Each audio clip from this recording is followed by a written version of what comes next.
ప్రపంచంలో అతిపెద్ద క్రీడా మహా సంగ్రామం. వందల దేశాలు, వేల మంది క్రీడాకారులు తమ ప్రతిభకు కొన్నేళ్లుగా రేయింబవళ్లు పడ్డ శ్రమకు ఒక్క మెడల్ వస్తే చాలని ఎదురు చూసే క్రీడా వేదిక. గత ఏడాది టోక్యోలో జరగ్గా ఇప్పుడు పారిస్ ఒలింపిక్స్ కు ఆతిథ్యమిచ్చింది. అసలే పర్యాటకంగా పేరున్న అద్భుత నగరం పారిస్, పైగా అతిపెద్ద క్రీడా సంరంభం. ఇక చెప్పేదేముంది, ఎక్కడ చూసినా అథ్లెట్ల కోలాహలమే. ఇంతకీ పారిస్ ఒలింపిక్స్ విశేషాలేంటి? అసలే చారిత్రక రాచరిక వైభవంతో అలరారిన దేశం. ఓవైపు ఎత్తైన ఈఫిల్ టవర్, మరోపక్క అందంగా కనిపించే సీన్ నది. ఈ రెండింటి నడుమ 2024 విశ్వ క్రీడా సంబరం. ఇక చెప్పేదేముంది, పర్యాటక నగరంగా అందమైన సిటీగా పేరున్న పారిస్ ఈ ఒలింపిక్స్ కు వేదికైంది. ప్రపంచ వ్యాప్తంగా 200కు పైగా దేశాల నుంచి 10,000 మందికి పైగా అథ్లెట్లు సమరానికి సై అంటున్నారు.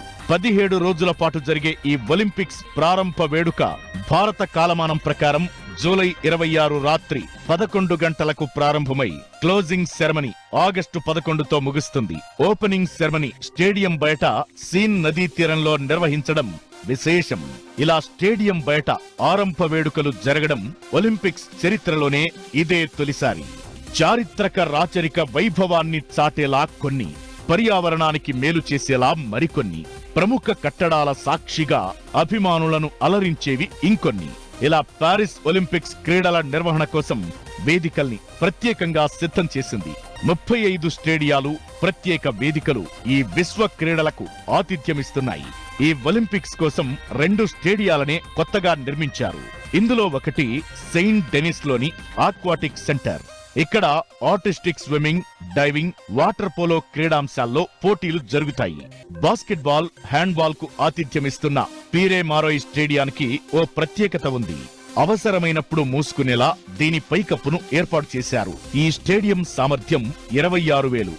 ఇక పర్యావరణ హితంగా పోర్టే డీలా చాపెల్లే ఎరీనా స్టేడియం పై భాగాన్ని దాదాపుగా పచ్చదనంతో నింపేశారు. ఇక టెన్నిస్ పోటీలకు ఫ్రెంచ్ ఓపెన్ వేదిక రోలాండ్ గారోస్ ఆతిథ్యమివ్వనుంది.